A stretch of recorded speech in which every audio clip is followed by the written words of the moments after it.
So you can go to any police department who participates in Project Child Safe to get your free gun lock. Really easy to install.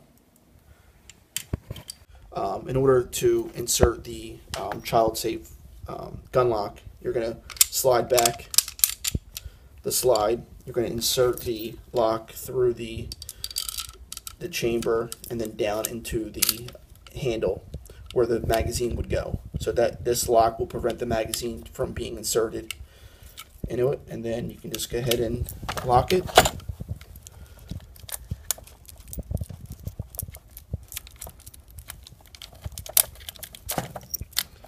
And now the weapon is secured. In addition to the Project Child Safe gun lock secured to the weapon, we also recommend that the weapon be placed in a secured gun safe